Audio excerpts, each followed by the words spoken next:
Okay, magandang gabi sa inyong lahat. Kami nagpapasalamat na makapagpatuloy kami sa aming ministry at ngayon lang kami nagkakaroon muli ng panahon na inyo kaming matutunghayan sa YouTube. At nagpapasalamat kami bago tayo mag-umpisa. Nagpapasalamat kami sa lahat naming taga-subaybay. May mga ilan tayong mga viewers na nag-contact sa amin. Nagtanong talaga sila, Brother John, kailan ba ninyo may pagpatuloy ang 7 churches, katulad ni Sister Lato, ay inaabangan niya. At ngayong gabi, nagpapasalamat kami sa Panginoon na makapagpatuloy tayo. Pero bago tayo dadako sa pag-aaral, tayo po muna yuyuko sa isang panalangin. Imbitahan ko kayo na manalangin kasama namin. Dakila naming Diyos, Ama naming banal, kami po'y lumalapit, Ama, sa inyong banal na trono. Kayo ang dahilan ng aming pangangaral, sapagkat kayo ang mayroong panukala sa aming buhay. Aming nilalapit, Ama, ang lahat naming mga viewers, lahat naming tagapanood, na inyo silang pagpapalain. Tulungan ninyo na makarating sa pagkaunawa sa katotohanan, lalo tigit sa lahat sa paksa na aming tatalakayin. Ang buong serye ay ang 7 churches at aming itatalakay bawat iglesia. Sa 7 iglesia, nawa sa gabing ito kanilang matutunan ang kasaysayan o pangyayari sa iglesia ng Pergamos. Ngayong gabi, aming pinapanalangin din ang lahat ng aming taga-subaybay na naghihintay sa topic na ito, naway magiging pagpapala ito sa kanilang buhay. Amin ding hiniling ang inyong pagpapala sa lahat naming mga equipment, sa aming mga gawain na ginagampanan ni Serwin at ang inyong lingkod. Pagpapalain kami ngayong gabi, naway magtatagumpay ito, hindi mauwi sa wala ang inyong gawain, kundi magdadala ito ng maraming karunungan, kamulatan, higit sa lahat sa tunay na paglilingkod sa buhay at banal na Diyos. Umaasa kami, Ama, na inyong pagpapalain ang ministeryong ito, saan man ito makarating. Umaasa kami na ang bawat puso na makakarinig, makatunghay sa mensaheng ito, ay magiging anak ninyo sa lalong madaling panahon. Salamat, Ama, sa pagdinig ninyo sa aming dalangin. Umaasa kami na kapag kayo'y mahayag na, darating kayo sa planetang ito, sasalubong kami sa inyo at manahin namin ang buhay na walang hanggan. Salamat sa pagdinig niyo sa aming dalangin. Ito po'y aming hinihiling sa pangalan ng aming Panginoong Hesus. Amen. Nais ko munang babatiin ang lahat naming mga taga-subaybay, lalo tigit sa lahat ang mga nagbibigay talaga ng donation sa Japan, sa Israel, at sa iba pang mga lugar na nagsubaybay, at lalo higit sa lahat yung mga naghahanap ng mga katotohanan na pinanood ang lahat naming mga programa. Magandang gabi sa inyong lahat. Ngayong gabi ating pag-aralan ang ikatatlong iglesia sa 7 iglesia. Tandaan ninyo, ang 7 iglesia atin itong itatalakay ang buong kasaysayan ng iglesia. Sapagkat ang 7 churches, this is the history of the church. At kung matapos ang kasaysayan sa 7 iglesia, matatapos na rin ang sanlibutan. Ngayon ating babalikan tunghay sapagkat ang una hanggang ika-6 na iglesia natatapos na ito. At kung ating pag-aralan sa Biblia, saan na tayong iglesia? Sa iglesia Laodicea na tayo. Pero ating pag-aralan itong 7 iglesia, 7 yugto ng kasaysayan sa iglesia, sapagkat mayroon kayo ditong matutunan. Ano bang kapanahunan ang nangyayari sa panahon ng mga iglesia? At habang inyong matutunghayan, sa gabing ito gusto ko ding makikita ninyo ang galaw ng kaaway, ang galaw ni Satanas, paano niya binabago ang kanyang estratehiya sa kanyang pandaraya upang magiging sambahin siya sa buong mundo. Kaya nga, nakikita ninyo ang larawan ngayong gabi, no? Ito yung 7 churches, at dito tayo sa ikatatlong iglesia, ang iglesia ng Pergamos. Nakikita ninyo si Jesus Christ na nakatayo sa kalagitnaan ng 7 kandilero. Kung inyong pag-aralan ang santuario ng Panginoon, ang kandilero, ang 7 candlestick, makikita iyan sa holy place, sa banal na dako. At kung titingnan ninyo, ang banal na dako ay yun siya? Nang namatay si Jesus Christ sa cross, pagkatapos noon, naglilingkod siya sa santuario sa langit, pumasok siya sa banal na dako. Pero sa ating kapanahunan ngayon, wala na siya sa banal na dako, kundi doon na siya sa ikatatlong kwarto ng santuario, at yun ay tinatawag na the most holy place. No? Kaya nga, ako'y nagpapasalamat na ating nakikita si Jesus sa kalagitnaan ng santuario. Siya naglalakad sa kalagitnaan ng 7 iglesia upang nakikita natin na siya ang nag-iingat sa bawat kasaysayan ng iglesia at kasama ng kasaysayan sa kanyang mga lingkod at kung paano sila nagtatapat, ganun iniingatan ng Panginoon ang kanilang mga buhay. Nandito tayo sa Pergamos. Ano ba itong Pergamos? Ating titingnan ngayon ang unang talata natin mababasa sa Revelation 2 verse 12. To the angel of the church of Pergamos. Ito yung greeting sa iglesia ng Pergamos. Binabati ng Panginoong Hesus ang iglesia ng Pergamos. To the angel of the church of Pergamos, write. No? Sinulatan niya ang mensahero sa iglesia ng Pergamos at sinabi niya kay Juan, isulat mo ito. No? Kung ating pag-aralan ang Pergamos, mayroon po itong dalawang kahulugan. Ang unang kahulugan ng Pergamos, ito po'y it denotes height or elevation. No, mapapansin ninyo, nakalagay siya sa itaas, no? Nasa itaas siya, or in other words, sa ibang mga nag-translate, ang kahulugan ng Pergamos means lifted up. Ito yung at ito yung kasaysayan ng iglesia ating napag-aralan na sa previous church na ating pinag-aralan, yung Smyrna, that is persecution experience of the church. Kaya nga kung inyong titingnan, ang 7 seal ay ang katumbas niya doon yung pulang kabayo. Madugong kasaysayan ng iglesia sapagkat sila'y pinapatay, not accepted to the Roman Empire.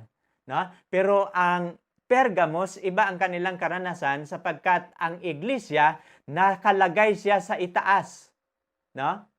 Nasa pedestal, no? Tinitingala siya sa Roman Empire sapagkat sa panahon nito, si Constantine nagiging convert sa Christianity. At ang official na relihiyon ay ang mga Kristiyano. Kaya nga, na-elevated Christianity at the time was elevated. Nakalagay sa itaas, and Christianity was lifted up. Kaya nga ito yung kahulugan. Ang isa pang kahulugan sa Pergamos ay ang galing siya sa dalawang salita, galing sa salitang Phorgos at Gamos. Ang ibig sabihin ng Pergamos, galing siya sa dalawang salitang Phorgos na ang ibig sabihin castle or tower. No? Pag papansinin niyo, pag tower, ang ibig sabihin ang kanyang kalagayan nasa itaas. No? Ang Gamos naman, it signifies marriage, ang ibig sabihin. Kaya nga, ang ibig sabihin, ang iglesia ng Pergamos, nakalagay siya sa itaas, nagiging tower, no? High, lifted up through marriage. No? Ano dito? Sapagkat sa panahon ito, nagkakaroon ng marriage, ang Pergamos, at Church of Pergamos was lifted up through marriage. Dito nagkakaroon ng union between the church and state. No? Dito nagkakaroon ng pag-aasawa ang simbahan at ang estado. No? Sapagkat ang emperor ng Roma ay na-convert to Christianity. No? Mamaya, abangan ninyo itong pangalawang definition ng Pergamos. Ipapaliwanag ko ito sa huling bahagi, sa kalagitnaan, bago tayo magtatapos sapagkat mayroon kayong matutunan kailan ba nagkakaroon ng marriage. Nung nagdaang topic, aking tinatopic sa inyo yung Church ng Smyrna. Nag-umpisa siya sa 100 AD, natatapos sa 323. No? Bakit ang Pergamos mag-start tayo sa 313, no? At gusto kong ipapaliwanag, nagkakaroon ako ng problema sa dalawang pizza sapagkat kinuha ko yung kahulugan niya sa Pergamos, yung Phorgos at saka Gamos na nagkakaroon ng marriages, nagkakaroon ng kasalan ang civil power at ang iglesia. Kaya nga tinapos ko ang Smyrna sa taong 323. Pero ang Pergamos, hindi ko ito may papaliwanag sa inyo ng malinaw kung hindi ako mag-umpisa sa 313. Kaya nga sa mga nag-aabang sa church age, kailangan wag ninyong i-tie up masyado ang mga pizza na aking nilalagay kasi binabasa ko ang aking paliwanag doon sa may nagkakaroon ng mga lapsing sa mga taon, kaya nga wag ninyong i-tie up masyado ang inyong focus sa mga taon, kailan nag-umpisa at kailan natatapos, kasi binabase ko ang ating interpretasyon sa mga taon ng kasaysayan, ano bang nangyayari sa mga taong ito at sa iglesia, sa 7 iglesia. No? Ating pag-aralan, dito tayo sa kasunod, no? Kung ating titingnan ang geographical location ng Pergamos, no? Malapit siya sa sea coast, no? Kung inyong titingnan, mula sa Epheso, Smyrna, mula sa Epheso at saka Smyrna, that is around 40 miles ang layo. No? Pero mula naman sa Smyrna hanggang sa Pergamos, ang layo niya around 50 miles ang layo niya sa north side. Ang makikita natin ang church ng Pergamos. No? Kung ating titingnan ito yung mga natitira na mga ngayon sa siyudad ng Pergamos, no? Kung ating titingnan ang Pergamos, malapit siya sa karagatan. At mula sa karagatan, mayroong isang malaking bulubundukin, no? Pinakamataas na bundok makikita sa malapit sa karagatan, ating makikita, ito yung siyudad ng Pergamos, no? Nakikita ninyo ito. At itong teatro, nakikita ninyo yung mga hagdan sa ibaba, ito yung teatro nila. At ang stage nila nasa baba pa. Pero sa ngayon, wala na itong ibang mga hagdan na ito yung mga upuan kasi ito yung teatro nila. At natitibag na ito ngayon ang iilan nito. At kunti na lang ang natitira. Ito yung mapapansin ninyo, ang siyudad ng Pergamos, tinatawag siyang high at saka lifted up kasi ang kanyang siyudad nakalagay talaga sa ibabaw ng bundok kung saan makikita natin ang siyudad ng Pergamos. At sa Pergamos ito, kung inyong titingnan ang mga natitira pa sa mga siyudad, ito yung library ng Pergamos. At sa library nito, sa mga manunulat, ang library ng Pergamos ay mayroon itong mga around 2,000 manuscript ang nakalagay sa kanilang library. At sa mga manunulat na naglalarawan sa library ng Pergamos ay, kasi ang libro nila noon ay hindi katulad ng libro natin ngayon. Ang kanilang mga libro noon ay mga scroll, ang kanilang mga manuscript, at nag-i-export pa sila ng mga papyrus, kasi ang mga sinulatan ng kanilang mga libro ay mga tinatawag na papyrus, no? At ini-import pa nila yan galing sa Alexandria at saka Egypt. Pero dumating ang panahon na ang Egypt at Alexandria, kasi sila yung source sa mga ng sinusulatan ng mga aklat, hindi na nag-i-export, nagkakaroon sila ng problema. So ang ginagawa nila, nag-produce sila dito sa Pergamos ng isang kanilang naka-develop sila ng na masusulatan nila galing naman sa balat ng mga hayop, at dito sila nagsusulat ng mga aklat gamit ang mga balat ng hayop. Gitinatawag ito ng na Pergamos nung una na aklat o sinusulatan nila, pero sa bandang huli tinatawag ito na parchment. Kaya nga kung inyong mayroong parchment, mayroong mga sulat galing sa mga parchment, galing sa mga fine na mga balat ng hayop na sinusulatan, dito yung nagmula sa siyudad ng Pergamos. Kung ating titingnan din ang Pergamos, maliban dyan, ito yung templo ng Pergamos kung saan ito yung Temple of Zeus. At sa templong ito, ang kanilang Diyos na si Zeus, ginawa nila ng templo dito sa siyudad ng Pergamos. At sa templong ito, mayroon silang Diyos na sinasamba na kakaiba. At tinatawag ang Diyos na Ahas. No? Sa siyudad na ito, sinasamba nila ang Diyos na Ahas, at ang pangalan ng kanilang Diyos ay si Scapulos. No? Dito nila sinasamba sa templo ni Zeus. At sa karatig sa templo ni Zeus, mayroong isang school, isang eskwelahan na nagtuturo ng paggawa ng mga medisina. Kaya nga, dito nagmula, mapapansin ninyo yung emblems, no? Sa Mercury, sa ating kapanahunan ngayon, ano ba ang simbolo sa mga gamot na tinitinda natin sa Mercury? Di ba mayroong ahas na nakapulupot sa pool? Di ba? Mapapansin ninyo? At ang ahas na yan, sa siyudad na ito, dito nila sinasamba ang ahas na kanilang Diyos na tinatawag na Escapulos. At hanggang sa ating huling kapanahunan, dala-dala pa ang impluwensya sapagkat dito tinuturo, dito sila gumagawa ng medisina at dito nila sinasamba ang kanilang Diyos na isang ahas. Now, ngayon ating tinitingnan yon, ang church age ng Pergamos. Ito yung church age niya. Nag-umpisa siya sa 313 at natatapos siya sa 538.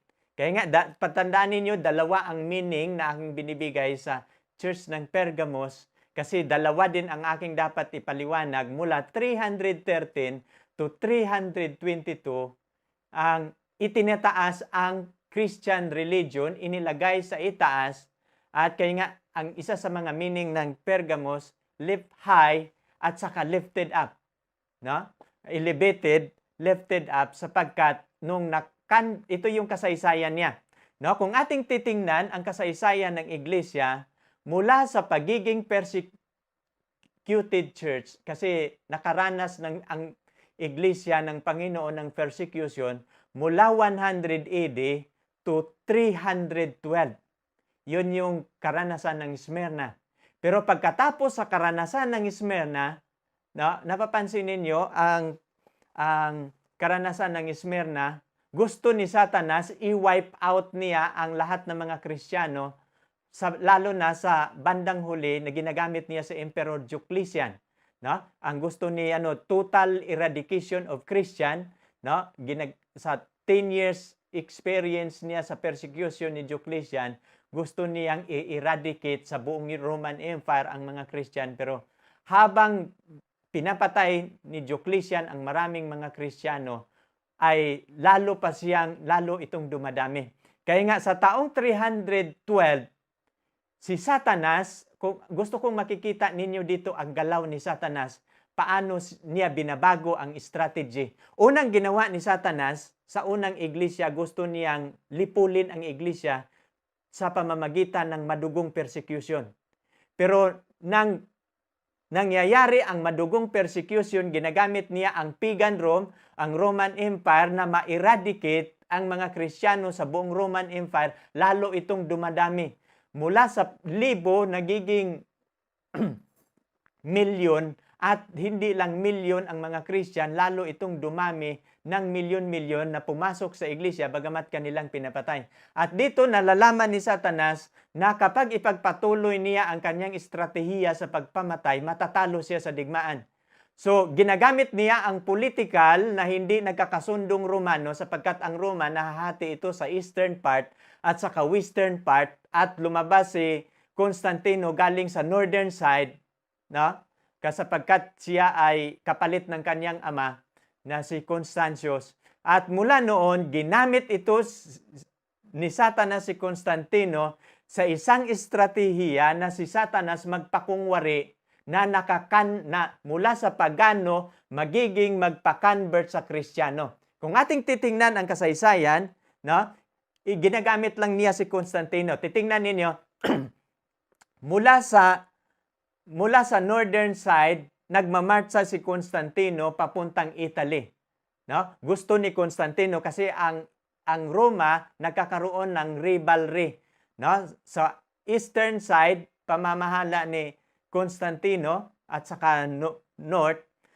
At sa western part naman at saka south, ang namamahala si Maxentius. So, gusto ni Constantino na kanyang lulusobin ang western side upang siya na ang magiging sole emperor of the entire Rome. No, habang siya nagmamarcha, kasama ang kanyang kasundaluhan, atin na itong napag-aralan, kasama ang kanyang kasundaluhan na around 98,000, no, habang sila nagmamarcha nang malapit na sila sa Milvian Bridge, ito yung karanasan ni Constantino. Si Constantino nakakita ng isang pangitain at ito yung kanyang na nakasulat sa may Cruce of Encarta.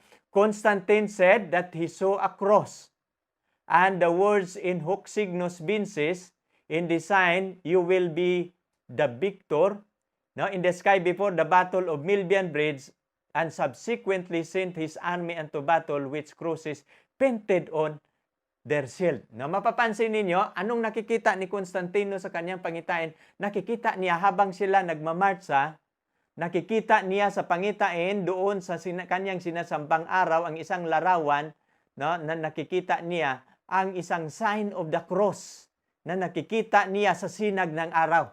Nung nakikita niya yung cross sa sinag ng araw, mayroong nakasulat sa kanyang pangitain, in hoc signos vinces. By the sign, no, na nakita mo itong sign, ikaw magtatagumpay. No, nang kinabukasan, sinabihan ni Constantino ang kanyang kasundaluhan, lahat ninyong mga espada, lahat ninyong mga shield, mga gamit sa pandirigma, lalagyan ninyo ng sign of the cross upang tayo'y mananalo sa digmaan. Sa palagay ninyo, ito kayang sign o vision na nakita ni Constantino, galing kaya ito sa Panginoon?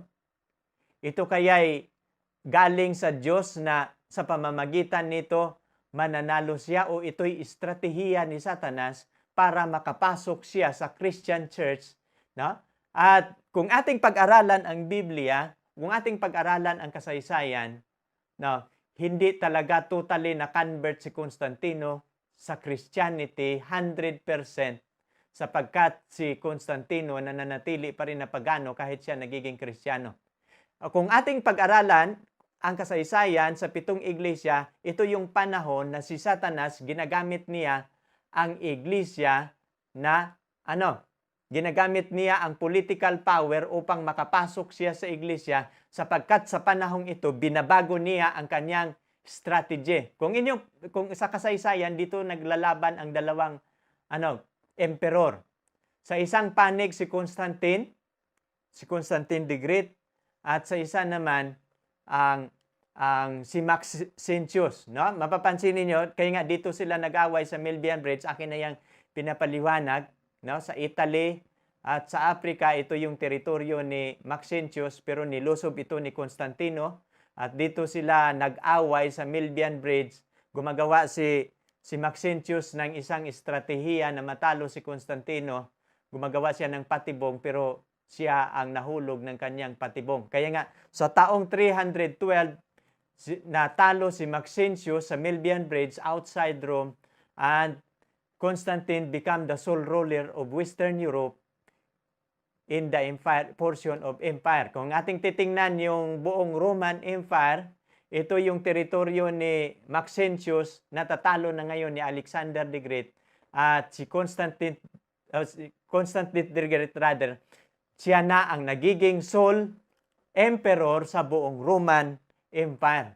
No? Kung ating titingnan, at sa panahon na yan, ito yung sinasabi ni Constantine. Nang nanalo si Constantino sa digmaan, sabi ni Constantine, no? Ito yung sa kasaysayan, by this saving sign, itinuturing ni Constantino na siya ang tagapagligtas sa mga Christian na pinipersecute ng Roman Empire. By this saving sign, the true token of bribery, I have delivered your city from the yoke of the tyrant. No? Kasi pinaniwalaan ni Constantino, yung mga Christian, illegal, pinapatay, pero ako ang nagligtas sa inyo, biniligtas ko kayo sa isang emperador na tyrant. Pero bakit ito ginawa ni Constantine? Si Constantine natututo lang mula sa kanyang ama. Sapagkat si Constantius na kanyang ama, general ito ni Diocletian, at habang inuutos ni Diocletian na patayin ang lahat ng mga Kristiyano sa buong imperyo, mayroong mga iilan o maraming mga Kristyan na pinatakas ni Constantius. At habang kasama ang maliit na Constantino, nakikita ito ni Constantine. Kaya nga ito yung sinasabi ni Constantine sa mga manunulat, ito yung sabi niya, my father revered the Christian God and uniformity preserved, while the emperor who worshipped the hidden gods died in miserable death. Therefore, that I may enjoy a happy life and reign, I will imitate the example of my father and join myself to the cause of the Christian who are growing daily while the hidden are diminishing. Nakikita ni Constantine ang mga Christian na habang pinapatay, dumadami sa panahon ng Smyrna. Kasi sa panahon ng Smyrna, pinapatay ang mga Christian, pero kapag mayroong Kristiyano na papatayin ang isa, 10 ang babangon. Kaya nga, ang mga hidden nababawasan. Ang mga pagano nababawasan. Kaya nga, I join the cause of the Christian sapagkat ang mga hidden nadidiminish.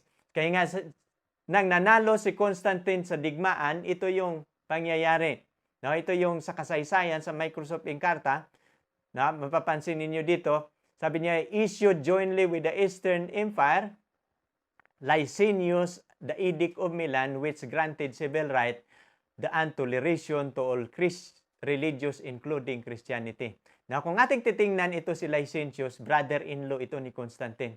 Nagbigay siya ng edict sa Milan, na sabi ni Constantine, granted, mayroon ng civil right toleration to all religion, including Christianity. Hindi na bawal ang relihiyon sa imperyo ng Roma. Mapapansin ninyo sa panahon noon, nung hindi pa nananalo si Constantine, bawal ang relihiyon. Bawal ang mga Kristiyano sa imperyo ng Roma. Pero ngayon, nung siya ay nanalo sa digmaan sa Milvian Bridge sa 312, ay nagbigay siya ng edict sa Milan na pwede na, bibigyan na toleration ang mga relihiyon, lalo na ang mga Kristiyano, hindi na bawal ang Kaya nga ito yung edict of Milan sa 313. Ano yung batas na binibigay ni Constantine? Full religious tolerance, restored property, support Christianity. Kasi sa panahon ni Diocletian, lahat ng mga property were confiscated, tapos ngayon, sinusuportahan na niya ang kakristyanuhan. From now on, sa 313, ito yung sabi ni Constantine, from now on, the Christianity become the state religion of the Roman Empire. And paganism is no longer the state religion. Sabi niya, ang Kristiyano ito na ngayon, ang state religion, ang paganism, hindi na state religion. Hindi na siya ang relihiyon ng Estado. Ibig sabihin, tinitakwil na siya ni Constantine. Si Constantino hindi na pagano kung hindi siya na ay Kristiyano. Kaya nga, sa panahong ito, sa 313, ang kakristyanuhan was lifted up, nagiging nasa itaas na siya, ang Kristiyano nagiging tower na. Tinitingala na ngayon ang Christian religion sa kasaysayan. Nakukuha ninyo? Kaya nga, ang salitang Pergamos, lifted up, put on high, na nagiging tower na ang Christian religion, tinitingala na siya sa kasaysayan ng Roma. At ang unang na-convert to Christianity, no other than Emperor of Rome. Kaya nga, dito yung paradigm shift, nagkakaroon ng paradigm shift. Mula sa persecution, inilagay na ngayon ang Christian religion sa itaas. Pero tingnan ninyo, sa ating paliwanag, subaybayan ninyo, ito yung estratehiya ni Satanas, paano siya papasok sa iglesia at baguhin niya ang doktrina ng iglesia at dito nagiging malagim at maitim na kasaysayan ng iglesia. Tandaan ninyo, ang 7 churches, katuwang nito ay ang 7 seal. Kung inyong pag-aralan ang 4 na silyo ng unang binuksan, ang una puting kabayo, ang pangalawa pulang kabayo, symbol of persecution sa Smyrna, at ang pangatlo itim na kabayo, katuwang nito, at kung ating pag-aralan itong Pergamos, equivalent siya sa itim na kabayo, sapagkat dito gumawa si Satanas ng pagbabago sa doktrina ng iglesia. Pumapasok siya. Kaya nga ating titingnan, kaya nga ito yung kalagayan. Babalik muna tayo sa iglesia. Parang sobra akong nagmamadali. Extending toleration to all religion in Roman Empire, establishing Christianity as the pivot religion of the Roman state. Sa lahat ng mga relihiyon, kasi magkakaroon na ng religious toleration sa Roman Empire, pero ang pinaka high regard sa lahat ng mga relihiyon ay no other than Christian Church o Christianity ang nagiging favor religion sa Roman state. Kaya nga, ang nakikita ninyo yung salitang Pergamos, high, elevation, lifted up, sapagkat dito nalagay sa itaas ang iglesia. Na? Nasa itaas na siya. Tinitingala na siya ngayon. At ang unang convert sa mga pagano ay walang iba kundi ang emperor pa mismo. Mayroon sa kasaysayan nga, maraming nagsasabi na sa kasaysayan, kung gusto nila ang mga influential, ang mga elite na tao sa panahon ni Constantine, kung gusto lalo na sa court, no, sa mga korte, kung gusto nilang magiging kilala sa empire, ang ginawa nila ay nagpabautismo sila sa Christianity. No? Lalo na yung mga political na kasama ni Constantine, ang lahat niyang mga tauhan mula sa taas hanggang sa baba, na makikita natin ang mga naglilingkod sa estado, nagiging Kristiyano na lahat. Sabi nila, kung kayo'y maglilingkod sa akin, kayo din ay magiging Kristiyano na at hindi pagano.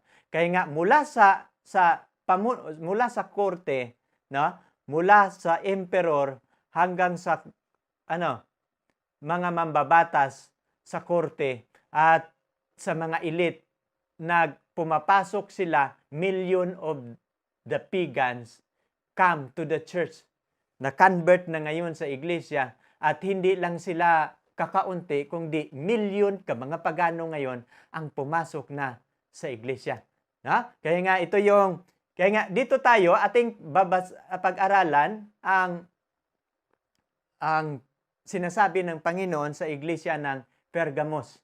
Sabi ng Panginoon, sapagkat siya ang nagbigay mensahe, nagbigay sulat, ating titingnan ngayon ang identification. Sino ba ang nagbigay ng mensahe sa Pergamos?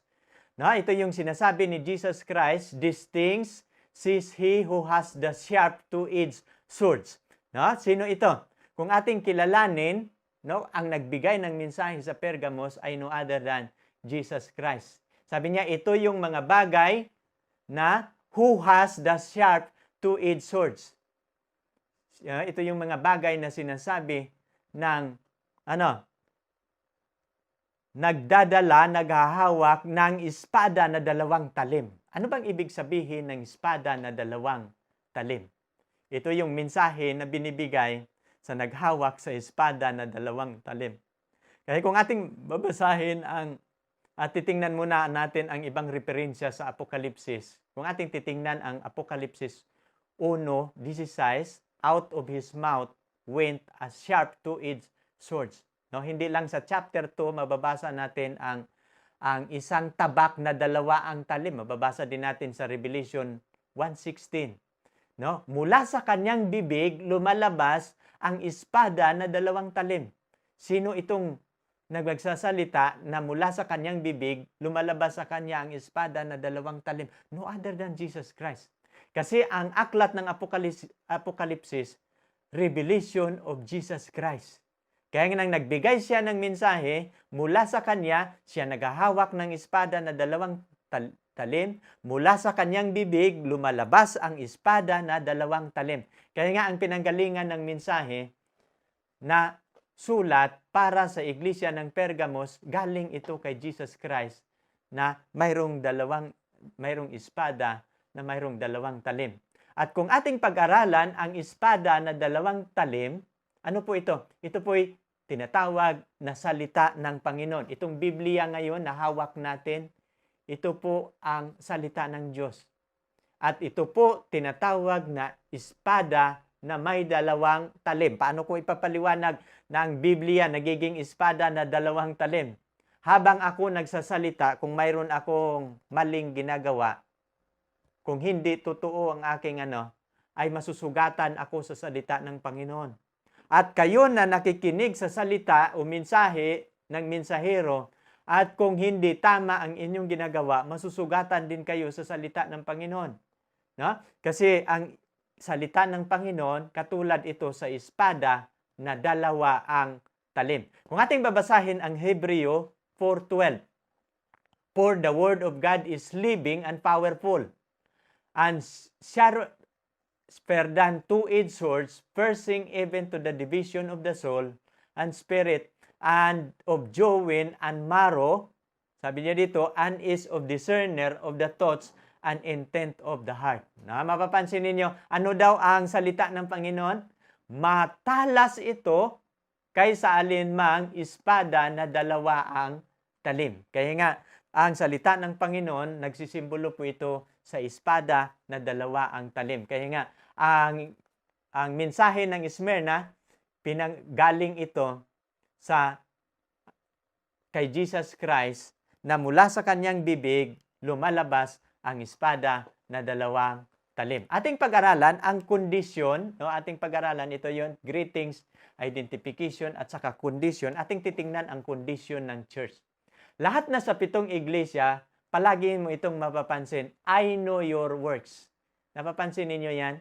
Mula sa iglesia ng Epeso, ito yung, kung gustong malaman ng iglesia ang kanyang kalagayan, ito yung palaging sinasabi ni Jesus Christ, nalalaman ko ang iyong mga gawa. At ito yung gawa ng iglesia ng Pergamos. I know your works and where you dwell, where Satan's throne is. And you who hold fast my name and did not deny my faith, even in that days which Antipas was my faithful martyrs, who was killed among you, where Satan dwells. Gusto kong maintindihan ninyo ito. Sa iglesia ng Pergamo, sabi niya dito, nalalaman ko ang iyong mga gawa, no? And where you dwell. Nalalaman ko ang iyong mga gawa at kung saan ka nakatira. Sabi niya dito, where Satan throne is. Saan ka nakatira na kung saan ang trono ni Satanas nandiyan dyan. Kailan ba nangyayari na ang kasaysayan ng iglesia, ang trono ni Satanas nakapasok sa iglesia? Kung inyong pag-aralan ang kasaysayan sa 7 iglesia, saan na si Satanas sa kasaysayan? Kung inyong titingnan ang Pergamos, ito yung puna ng Panginoon. Sabi ni Jesus Christ sa iglesia ng Pergamos, nalalaman ko ang iyong mga gawa kung saan ka nakatira. At kung saan ang trono ni Satanas naroroon. So, ang mapapansin ninyo, saan ang iglesia nakalagay, nandyan din ang trono. Bakit? Ang dating paganong Romano, nagiging Christian Rome na ngayon, at ang paganong Romano, pumasok na ngayon sa iglesia. At dala-dala na nila ang kanilang doktrina. Kaya nga, saan na ngayon si Satanas? Ang Roman Empire, ito yung trono ni Satanas, ang pagan Rome. Pero ang pagan Rome ngayon, pumasok na ngayon sa iglesia at tinatawag na ito sa mensahe ni Jesus Christ na kung saan ka naroroon, ay nandiyan din ang trono ni Satanas. And you hold fast into my name. Pero mayroong mga ilang Kristiyano dyan na pinanghahawakan nila ang pangalan ni Jesus Christ at hindi nila dininay ang kanilang pananampalataya. No? Sa 14, even in the days in which Antipas, my faithful martyr, si Antipas pinatay dito sapagkat bumangon si Antipas, no? Sabi ni Antipas, anong nangyayari sa iglesia? Hindi ito tama. Pero pinatay nila si Antipas, no? At pinatay siya sa isang nagbabagang brass. At tinapon nila si Antipas doon sa isang nagbabagang ano bang Tagalog sa brass, no? Dito namatay ang isang martyr na si Antipas. My faithful martyrs who was killed among you where Satan dwells. No? Kasi si Antipas nang pumasok ang doktrina ng mga pagano, sa halip na salita ng Diyos ang ituturo, hindi napapansin ni Antipas na ito ituro ng mga pagano. Anong nangyayari sa atin? Hindi ito turo ng Diyos, ito po ituro ng mga pagano. Pero habang nangyayari yan, pinatay nila si Antipas. Kaya nga ang salitang Pergamos, galing ito sa salitang Purgos, castle or tower. Atin na itong naintindihan na ang kakristyanuhan na ilagay na sa pedestal, na ilagay na sa itaas, no? High, lifted up, sapagkat relihiyon na ngayon ng buong imperyo ng Roma. At ang gamos, ito po'y nangangahulugan ng marriage. Ito po'y nangangahulugan na kung ating unawain, ito po ang tunay niyang kalagayan. The name of that city has a significant meaning. It has to do with the union as in marriage and also refer to exaltation. No, nagkakaroon ng union of marriage at nang nagkakaroon of union and marriage, nag-refer din ito ng exaltation. Pagkatapos nagkakaroon ng union, ang church at ang estado ay nakalagay na siya sa itaas, no? At sa panahong ito, nang nagkakaroon ng union at saka marriage ang iglesia, kailan ba ito nangyayari? Kaya nga, tinapos ko yung Smyrna ko doon sa 100 to 323 sapagkat it was during Pergamos period. It was during the Pergamos period of the church. At 323, natatapos ito sa 538, that the union of church and state was accomplished. No? Sa taong 323, nagkakaroon ng union of church and state. Ang gobyerno at ang simbahan ay nagkakaisa na. No? At kung nang nagkakaisa ang simbahan at ang gobyerno, sino ngayon ang namamahala? No? At sa kasaysayan nito, ang namamahala sa iglesia, hindi na ang mga mangangaral.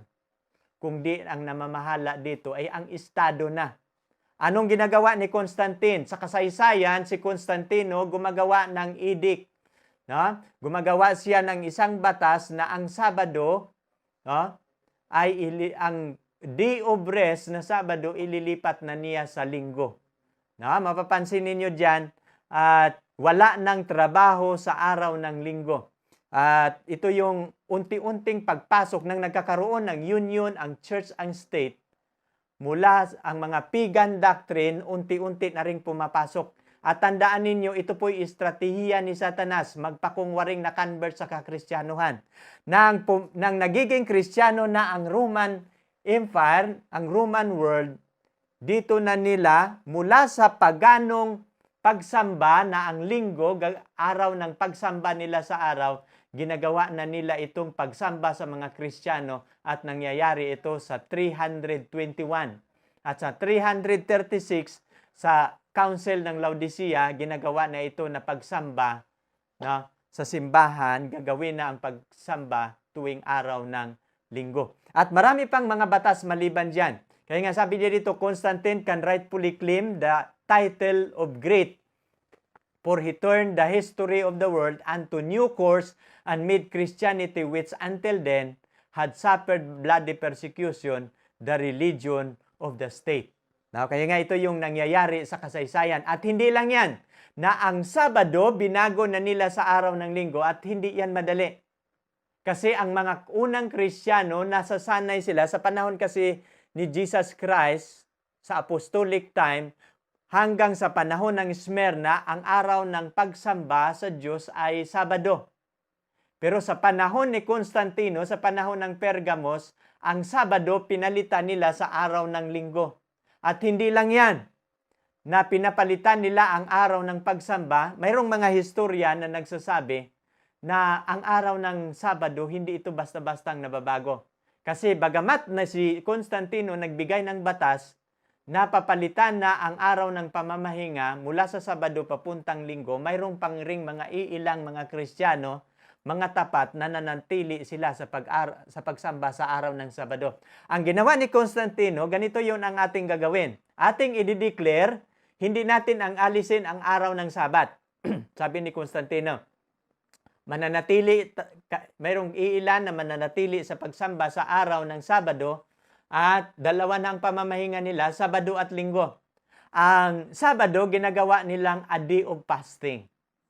While ang Sunday, ginagawa nila naman nila a day of feasting. No? Ang Sabado, puasa, ang Linggo naman, pista. Kaya nga, sa palagay ninyo, saan dito sa dalawang araw ang magiging popular? No? ang araw na nagpuasa, nagsamba sa Diyos, o araw sa pagpipista. So sa kasaysayan, madaling nagiging popular ang pagsamba sa araw ng linggo kasi araw kung saan ginagawa nilang pista. No? Mas masaya ang kanilang karanasan sa araw ng linggo at hindi lang yan ang binabago ni Constantine. Maraming mga Diyos-Diyusan pumapasok sa kakristyanuhan. Sabi niya, kasi nang nagiging Kristiyano ang civil power, ay gusto nila na magiging sikat ang para magiging lalong kilala, para lalong mailagay natin sa itaas ang Kristiyano na makikilala ng lahat sa buong mundo, ay gumagawa sila ng mga paraan upang ang layunin nila mas lalong makikilala. Lahat ng mga tao sa kasaysayan kung saan nag-umpisa ang mga Kristiyano, for example, si Mary na ina ni Jesus, dapat maglagay tayo ng larawan ni Mary as mother of Jesus. At alam ninyo kung sinong larawan ang nilalagay nila. Nakikita ninyo itong larawan na may bata, no? Kung inyong pag-aralan sa kasaysayan, ito si Isis at atin itong masusumpungan, ito yung Diyos-Diyusan na masusumpungan natin ito. This is the God of Egypt. At ang pangalan dito ay Isis at ang kaniyang anak na hawak niya si Horus. No, mapapansin ninyo at alam ninyo ang Diyos-Diyusan na pagano na si Isis at hawak niya ang kaniyang anak na si Horus ay pumasok ito sa iglesia at ginawa ito ngayon na Mama Mary. Na mapapansin ninyo, mula sa pagano na mga practices, pumasok na ngayon sa iglesia. Ang larawan ni Isis, ginagawa ng larawan ni Mary na hawak ang baby Jesus. No? Pero dati itong Diyos-Diyosan ng mga pagano at nagmula sa Egypt. Katulad nito, ang larawan ni Jupiter. Nakikita natin ang larawan ni Jupiter. Nakikita ninyo yung kanyang sombrero na mayroong sinag ng araw. Ito si Jupiter. Sabi ni Constantino, no, para magiging makilala ang mga Kristiyano, para magiging makilala ang Christian, maglagay tayo ng mga larawan na kilalanin natin. No? Si Pedro mayroong malaking nagagawa sa iglesia, ating gagawan siya ng larawan si Pedro. At alam ninyo, ang lahat nilang mga larawan, kumukuha sila sa Diyos-Diyusan na galing sa pagano. Si Jupiter na Diyos-Diyusan ng mga pagano, ginagawa nilang Apostol Pedro. Binabago lang nila ang pangalan. Ito si Apollos na Diyos-Diyusan sa mga araw, ginagawa nilang si Apostol Pablo. At ito pa si Scapulos na ahas, mayroon ding Diyos-Diyusan na naghawak sa ahas, na mapapansin ninyo, si Scapulos, itong Diyos-Diyusan na may hawak sa ahas, na ito na ngayon si Mary. Na mapapansin ninyo, si Mary ngayon, sikat ito na Diyos-Diyusan sa Christian religion na Catholic, pero saan niya nagmula? Galing niyang sa mga Diyos-Diyusan pagano, pumasok sa iglesia at kinikilala na ngayon na si Mary na may hawak na baby Jesus, samantalang yan ang pagano nilang God na si Isis na hawak si Horus. Now, ngayon ating titingnan, at hindi lang yan, sa mga taong yan, kinikilala din si Mary na mayroong tinatawag na veneration of Mary. Now, yung respect to Mama Mary, ginagawa nila, kinikilala nila si Mary na irerespeto sa simbahang ito sapagkat ay mayroong malaking role na ginagampanan si Mary. At hindi lang yan. Si Mary dinideklara sa Council ng Nicaea sa 325 na tinatawag si Mary na co-mediatrix. Anong ibig sabihin ng co-mediatrix? Ay kung si Jesus Christ ay mediator sa kaligitnaan ng Diyos at sa tao, inilagay din nila si Mary na co-mediator of Jesus Christ. Kaya nga tinatawag na niya na si Mary, the co-mediatrix. Ito ang Diyos-Diyosan na ito, na si Hermes. Kung ating titingnan, si Hermes mayroong hawak na tupa. At pumasok ito si Hermes sa iglesia sa panahon ni Constantino, tinatawag ito nila si Hermes na Jesus the Shepherd.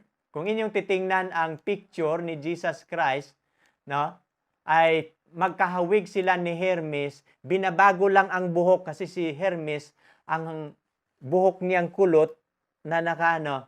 Kung inyong titingnan ang mga picture ni Jesus Christ nung siya tumanda, ay picture yan ng kanilang Diyos-Diyosan na si Hermes. Kung ating titingnan ang mga larawan ng mga Katolik na mga rebulto, Katolik na mga larawan ngayon, ano inyong napapansin sa larawan?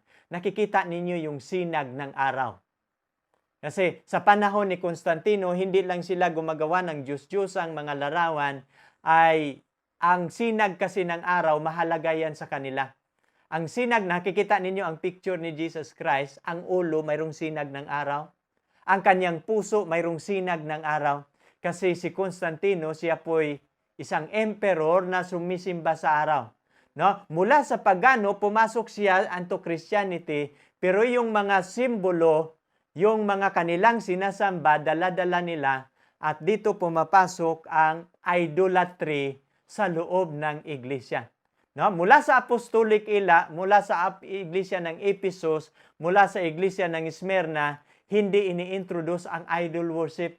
Pero nang dumating ang kasaysayan sa Pergamos, ini-introduce dito sa iglesyang ito ang idol worship. Ang mula sa mga idolo, mula sa mga images, mga Diyos-Diyosang pagano, pumasok na ngayon sa iglesia. Mapapansin ninyo ang mga sinag ng araw. Ito, popular ito sa simbahang Katoliko. No, nakikita ninyo ang ulo ni Jesus mayroong na bilog, no? Tinatawag yung halos, no? Mapapansin ninyo liwanag na sa kanyang ulo at ang kanyang puso mayroong sinag, no? At kung inyong titingnan ang sinag, yan po ay sinag ng araw. Kasi gusto ni Constantino na ang sinag ng araw makikita sa mga larawan na kanyang magiging Diyos-Diyusan sa iglesia. Kaya makikita ninyo ang picture ni Jesus, mayroong sinag ng araw. Kasi ang Diyos na kinikilala ni Constantino ay isang Diyos, no? Na Diyos na araw. Kaya mahalaga pa rin. Kaya nga yung diyan ang kasaysayan kung paano nagiging ang turo ng pagano pumasok na ngayon sa iglesia. Kasi ang civil power at ang church nag-united together, nagkakaroon ng union as a marriage, at dito nagkakaroon ang problema ang ating iglesia. Dito tayo ngayon sa problem. Kanina ating napag-alaman yung kondisyon, no? Nalalaman niya ang gawa, pero si Satanas nakatira na kung saan nakatira ang bayan ng Diyos. Pero sabi niya dito, ano ba ang problema sa iglesyang ito? Ito yung isa, pag-aralan natin ang problema sa verse 14, sa 2 ng Apokalipsis, verse 14. But I have a few things against you, because you have there those who hold the doctrine of Balaam, who taught Balak to put a stumbling block before the children of Israel, to eat things sacrificed to idols, and to commit sexual immorality. Kung ating titingnan, babalikan natin ito. Sabi niya dito, mayroon akong few things, mayroon akong ilang mga bagay na laban sa iyo. Because you have there those who hold the doctrine of Balaam. Sabi niya, mayroon akong ilang mga bagay sapagkat mayroong nanghahawak sa doktrina ni Balaam sa inyong kalagitnaan. Hutot Balak to put a stumbling block before the children of Israel, to eat sacrifice to idols, and to commit sexual immortality. Sino ba ito si Balaam? Kung ating pag-aralan si Balaam, saan ba natin mababasa ang kasaysayan ni Balaam? Kung inyong babasahin ang kasaysayan ni Balaam, mababasa natin yan sa aklat ng Bilang, sa Numbers 23 24 at saka 25. Si Balaam, isang propeta ng Diyos sa Midian. No? Habang naglalakbay ang mga Israelita, ay dumaan sila sa lugar ng Moab at ang hari doon sa Moab ay si Balak. No? At si Balaam, isang propeta ng Diyos na buhay, ay gustong bayaran ni Balak sapagkat alam ni Balak na si Balaam ay isang propeta ng Diyos at siya po'y mayroong kapangyarihang magbasbas at magsumpa at makapangyarihan lahat ng sasabihin ni Balaam. Kaya nga sabi ni Balak, no, nagsugo siya ng tao na pumunta kay Balaam. Balaam, pumunta ka dito, babayaran kita ng malaking halaga, no, sa isang kondisyon na gagawin mo. Nakikita mo ang kampamento ng Israel, no, kasi ang Moab nasa itaas, nasa ibaba naman ng Moab, ang kampamento ng mga Israel nandyan. At natatakot si Balak na mauubos ang kanilang lahi. Kaya nga, pinatawag niya si Balaam upang sumpain ang Israel. At para ibibigay sa kanilang kamay. Pero ang ginawa ng Panginoon, no, habang tinatawag niya, naghandog, inutusan siya ni Balaam na maghandog ng handog, susunugin, at kanyang susumpain ang bayan ng Diyos. Habang nagsasalita siya, no, sinabi na ng Diyos, huwag mong gagawin yan. Pero sabi ni, hindi mapipigilan si Balaam kasi si Balaam isang propeta na naglilingkod sa Diyos pero mayroon ding self-interest. Gusto din niya yumaman, gusto din niya ang kayamanan. Kaya nga hindi siya isang propeta na naghahangad din ng mga kayamanan sa sanlibutan. Kaya nga, hindi siya mapipigilan ng Panginoon, pupunta talaga siya doon, sabi ng Panginoon, wag lahat ng sasabihin mo ay hindi sumpa kundi pagpapala. Pero ano man gagawin ni Balaam na sumpa, hindi sumpa ang lumabas sa kanyang bibig kundi isang pagpapala. No, mula noon, naghihiwalay silang dalawa. Binabago ni Balaam ang kanyang strategy. At tinuturuan niya si Balak na lahat ng magandang kababaihan sa Moab bababa sa kampamento ng Israel kung saan makipag-sexual immorality, makipag-fornicate sila sa mga Israelitas, lalasingin nila ang Israelitas habang si Balak magawa ng mga pista sa kanilang Diyos-Diyusan at i-entice niya ang lahat ng mga Israelita na kakain at sasamba sa kanilang Diyos-Diyusan. Kung ating babasahin itong Bilang 25:1 at saka 2, ito yung ating mababasa. No? Now Israel remain in Acacia groves. And the people began to commit harlotry with the woman of Moab. Napapansin ninyo? Habang ang Israel nasa acacia groves, doon sila naglagay ng kanilang kampamento, the people of Moab began to commit harlotry with the woman of Moab. Paano ito nangyayari? Nang hindi masumpa ni Balaam ang bayang Israel sapagkat wala siyang magagawa, tinuturuan niya si Balak kung ano ang gagawin. Sabi niya, pababain mo ang iyong magandang babae sa kampamento ng Israel. At makipag-fornicate. At ginawa ito ng mga Israelita. At pagkatapos nila makipag-fornicate sa mga Israelita, they invited the people to the sacrifice of their God, and the people ate and bowed down to their gods. Ito yung nangyayari.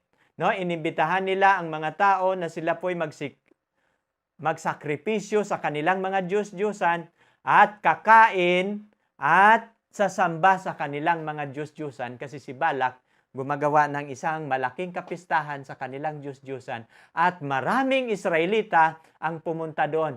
At ang nangyayari, kung inyong babasahin pa ang kasaysayan, sabi ng Panginoon kay Moses, patawag mo ang lahat ng mga leader ng Israel, paharapin mo sa aking harapan. At nang pinatawag ni Moses ang mga Israelita, mayroong isang leader ng Israel na mayroon pang daladalang babae galing sa Moab. At nung nakita ito ni Pinihas na isang saserdote, ay nilapitan ni Pinihas at tinusok niya sa javelin. No? Pinatay niya yung babae kasama ang isang elder ng Israel. At mula noon ay nagkakaroon ng sinumpa ng Panginoon ang Israelita sa kanilang ginagawa sapagkat sila'y nag-sacrifice sa mga idol, sa mga Diyos-Diyusan na kaya nga Diyos-Diyusan ng mga taga-Moabites. Now, Balaam was the one who led Israel in joining with pagans idol worshippers to celebrate their feasts and holidays. Committing fornication means that the church was starting to seek power from the government to enforce her decrees. No, kung ating pag-aralan, no, kung ating unawain ang kasaysayan ni Balaam, no, anong relasyon ba ni Balaam sa kasaysayan ng Pergamos? No? Kung si Balaam, siya yung dahilan, nagiging stumbling block na ang mga Israelita nagkakasala, ganun din ang kasaysayan ng taga-Pergamos.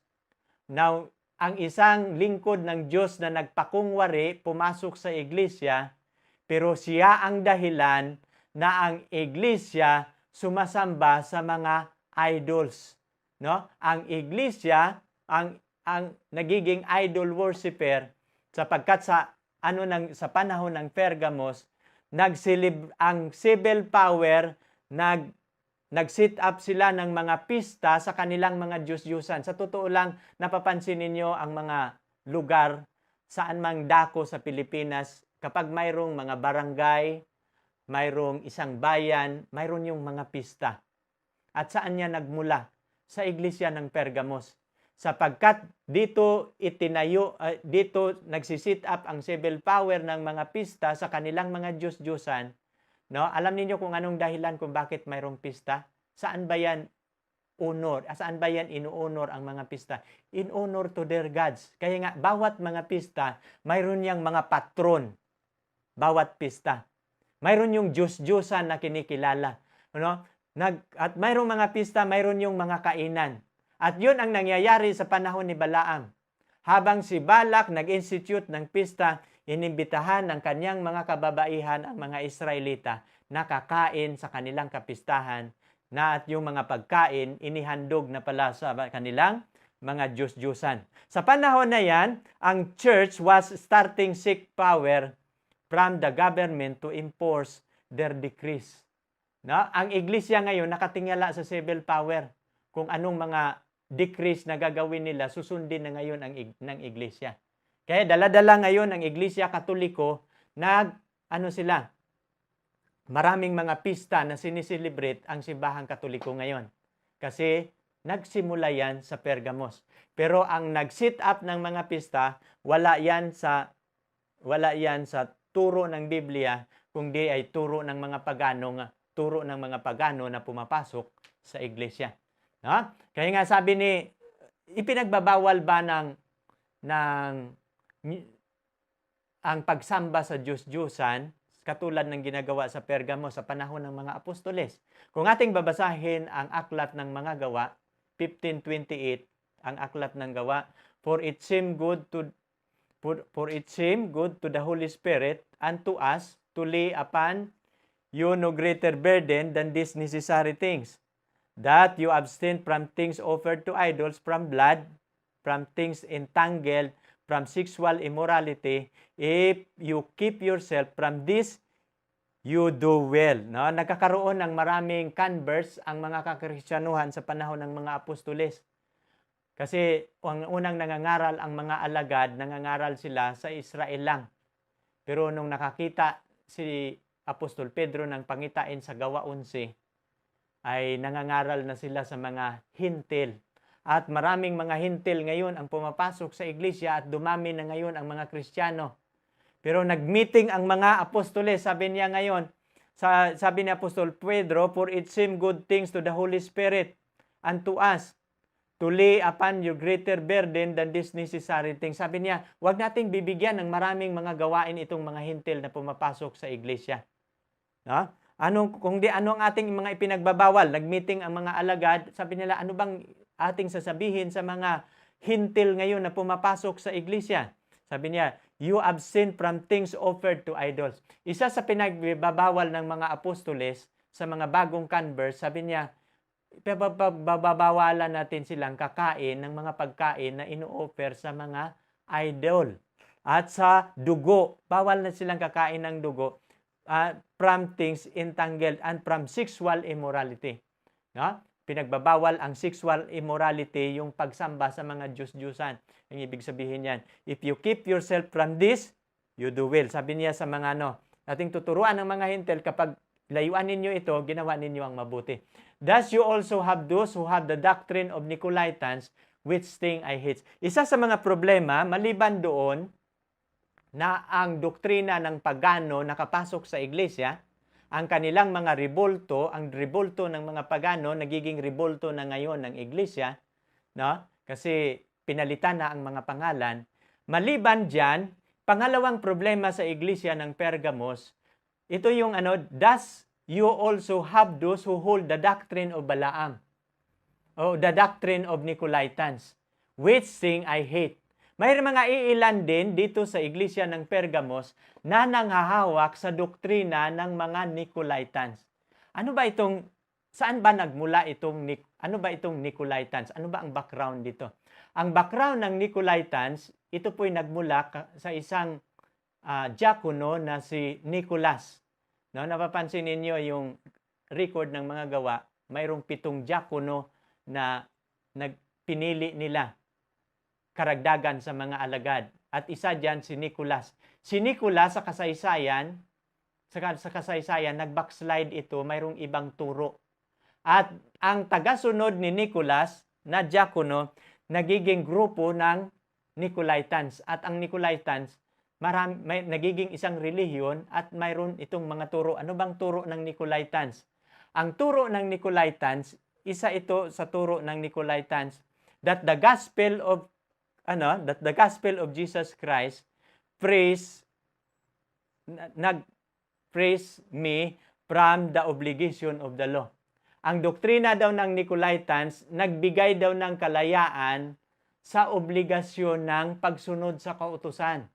At isa pa sa doktrina ng Nicolaitans, ang turo ni Nicolas, na ang ating pisikal na katawan, wala itong kinalaman sa ating espiritual. Magkahiwalay daw yan. Ito yung turo ni Nicolas. Na ang ating pisikal na katawan, anuman ang ating gagawin sa pisikal, hindi ito nakaepekto sa ating espiritual. As long as mayroon kang pananampalataya, yun yung espiritual na bahagi, ligtas ka kahit ano ang iyong gagawin. Kaya nga papansinin ninyo, nang pumasok ang pagan doctrine to Christianity, napapansin ba ninyo ang Katoliko ngayon, na kapag magkakaroon ng pananambahan, kasi ako'y Katolik din dati, kapag magkakaroon ng pananambahan, pagkalabas mo sa sambahan, wala nang pakialam ang simbahan. Kahit pupunta ka sa sugalan, kahit pupunta ka sa magsugal ka, inuman, hindi yan pinagbabawal. No, napapansin ninyo, bakit hindi yan pinagbawalan? Kasi isa sa turo ng Nicolaitans, ang ating physical body at ang ating spiritual relationship, hindi ito magkaakibat. Ano ang gagawin ng iyong physical body? Hiwalay yan sa iyong belief o spiritual na kalagayan. Kaya, kung as long as nananampalataya ka kay Jesus Christ, ligtas ka na. Kaya nga mapapansin ninyo dito, ang sa iglesyang ito, wala nang ipinagbabawal. Malaya na lahat. Kasi nang namatay si Jesus Christ, ay binigyan na ng kalayaan, wala nang obligasyon sa kautusan. No? Kaya nga yun yung At hindi lang yan, yung doctrine of Nicolaitans, doktrina din yan ng antinomisim. Yan, yung doktrina ng antinomisim, akin ng antinomisim na doctrine na ang kautusan niyuyurakan na wala ng halaga, ay hindi na importante at popular yun sa ating kapanahunan ngayon. At ito yung doktrina ng Nicolaitans. The doctrine of Nicolaitans was the idea that the death of Jesus on the cross meant God's law no longer had to be kept. Ito yung doktrina ng Nicolaitans. Mula nang namatay si Jesus Christ doon sa cross, nangangahulugan na hindi na kailangang susundin ang kautusan. Kaya nga, Satan is busy bringing false doctrine and practices in the church. Mapapansin ninyo, si Satanas, busy na siya sa pagdala ng mga doktrina mula sa paganong doktrina, dinadala na niya ngayon sa loob ng iglesia. At hindi lang yan, hindi lang ang Katoliko ang nanghahawak sa doktrina ngayon ng Nicolaitans.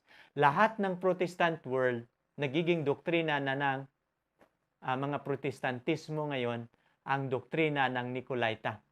Na sabi ni Jesus Christ, which I hate. Sabi niya dito, it gets people seeing or thinking, ito yung mga tao, nag-iisip, at ito yung sinasabi ng mga tao, well, it doesn't really matter so much what I do. Ano man ang aking gagawin, ay hindi yun magmamatter. It doesn't really matter so much what I believe. I only have to believe in Jesus and I am sure I go to heaven. As long as mananampalataya ako kay Jesus Christ, ligtas na ako. Kaya nga maraming doktrina ngayon sa kapanahunan ngayon, once saved, always saved. Kasi once na nananampalataya na kay Kristo, palagi nang ligtas. At yan ang doktrina ng Nicolaita. This doctrine was popular when the early church was being corrupted into apostasy. And it is very popular now. At kailan yan nagiging popular ang doktrina ng Nicolaita? Sa panahon, sa iglesia ng Pergamos. Kaya nga ito yung sabi ni Jesus Christ, that you also have those who hold the doctrine of Nicolaitans, which things I hate. Kinamumuhian ito ng Panginoon. Nakikita niya ang doktrina ng Nicolaita na pinanghahawakan na. Kaya nga ito yung nakikita na natin ang kaya nga Pergamos, kaya nga galing sa dalawang salita, Purgos o castle or tower, high, lifted up, gamos, marriage, kasi ang pagan, ang civil power na ang kanilang religion pagano, nakipag-marriage sa Kristiyano, nagkakaroon ng union of church and state. Pero ngayon, sino ang makapangyarihan? Ang makapangyarihan sa panahon ng iglesyang ito ay ang civil power. Ang civil power nagdidikta na ngayon sa iglesia. Pero sa sunod nating iglesia na pag-aralan, magugulat kayo. Hindi na ang nagdidikta ang civil power, kundi ang nagdidikta. Ang church naman nagdidikta sa civil power. Yun yung inyong matutunan sa sunod na iglesia, yung Thyatira. Yung nga nating titingnan natin ngayon, at ito yung mensahe ng ating Panginoon, repent. Sabi niya, magsisi ka. Kasi maraming mga tao, mga Kristiyanong nakakompromise, nagkakaroon ng kasalanan sapagkat ang Diyos-Diyusan pumasok na sa iglesia. Sabi ng Panginoon, repent or else I will come to you quickly and will fight against them with the swords of my mouth. Kaya gusto ng Panginoon na sino mang nabiktima, sino mang nakipag-compromise, katulad ng Israel, nagsumamba na sa Diyos-Diyusan dahil sa mga pista na ginagawa, sabi ng Panginoon, magsisi ka. At sabi ng Panginoon, magsisi ang kanyang bayan. Sabi ni Jesus Christ, bakit magsisi? At kailangan madadama ng iglesia na dapat tayong magsisisi, at kung itakwil natin ang panawagan sa pagsisisi, ito yung sinasabi ni Jesus Christ. He who reject me and does not receive my words has that which judges him. The word that I have spoken will judge him in the last days. Kaya sabi ni Jesus Christ, sino yung nag-reject, nagtakwil sa akin at sa aking mga salita, mayroong hahatol sa kanya sa huling kapanahunan. Ang mga salitang aking sinasabi, siya ang hahatol sa kanya sa huling kapanahunan. Kaya nga ito yung sinasabi ni Apostol Pablo, ano ba ang labanan ng pakipaglaban sa bayan ng Diyos at kay Satanas. Ito yung sinasabi ni Apostol Pablo, "For though we walk in the flesh, we do not war according to the flesh." Kahit man tayo ay lumalakad sa laman, hindi tayo nakipaglaban sang-ayon sa laman. For the weapon of our warfare are not carnal, but mighty in God for pulling down stronghold. Kaya nga ang ating pakipaglaban, no, ay hindi ito literal na mga pangdigma na ating pinahawakan, no, na mga carnal, kundi ang ating pakipaglaban, but a mighty in God for pulling down the stronghold. Kaya nga ang ating pakipaglaban, ito po'y spiritual na pakipaglaban. Kung wala tayong lakas na spiritual, kung hindi sapat ang ating karunungang spiritual, hindi tayo mananalo sa digmaan. Dito tayo mapapansin natin, yung problem, ang counsel, mayroong sabi ng Panginoon, ang counsel niya, magsisisi, repent, at kailangan mag-repent ang mga bayan ng Diyos sa kanilang kapanahunan sapagkat sila'y na-entice sa mga pagano sa pagsamba ng mga rebulto. Sa huling bahagi, sa sulat niya sa iglesia ng Pergamos, dito tayo sa huling bahagi, sa closing, at after sa closing, mayroong promise, ito yung the last one, "He who has an ear, let him hear what the Spirit says to the churches." Ito yung panawagan ni Jesus Christ sa huling bahagi. Sabi niya, kung sino yung mayroong pakinig, ay makinig sa sinasabi ng Espiritu sa mga iglesia. Nakikita ng Panginoon ang kasaysayan ng iglesia. Sabi ni Jesus Christ, kung sino yung may pakinig sa bayan niya sa panahon na yan, sa church age, mula 313 to 538, makinig sa mensahe sa iglesia, sa mensahe ng Espiritu sa kanyang mga iglesia. No? Sabi niya dito, ang promise, dito tayo magtatapos. Ngunit sa mga magtatagumpay, to him who overcomes, I will give some of the hidden manna to eat. Sa kanila na magtatagumpay, ibibigay ko ang natatagong manna na kanyang makakain. Ating pag-aralan kunti sapagkat ito po'y huling bahagi. Dalawang importanteng bagay ang ating pag-aralan sa pagtatapos sa iglesia ng Panginoon. Ang kanyang mensahe sa iglesia ng Pergamos ay ang nagugustuhan ko dito sa lahat o sa bawat isa na magtatagumpay sa panahon na yan. At maaring sa panahon sa kasaysayan, nanawagan sa ating panahon ngayon, nanawagan din ang Diyos na tayo'y magtatagumpay. Ngunit sa lahat na magtatagumpay, ibibigay ko sa Kanya ang hidden manna na makakain niya. No? Ano ba sa palagay ninyo itong hidden manna? Sa 17, and I will give him a white stone, and on the stone a new name written which no one knows except him who received it. Maliban sa hidden manna na ibibigay, ito pang pangalawa na ibibigay ng Panginoon sa mga magtatagumpay. I will give him a white stone, and on that stone a new name written which no one knows except him who received it. Ibibigay niya, dalawang bagay ang kanyang ibibigay. Ibibigay niya ang puting bato at ano ang nakasulat doon sa puting bato. No? At nakasulat ang kanyang pangalan at ang pangalang ito walang nakakaalam maliban sa kanya na tumatanggap. No? At ang pangako ng Panginoon sa magtatagumpay sa iglesia ng Pergamos, bibigyan niya ng hidden manna na makakain. Pangalawa, ibibigay niya ang puting bato na puting bato na mayroong nakasulat ng pangalan na walang nakakaalam sa sulat na yon maliban sa kanya na tumatanggap. Ipapaliwanag ko ito mamaya upang ating maintindihan. Doon muna tayo sa hidden manna.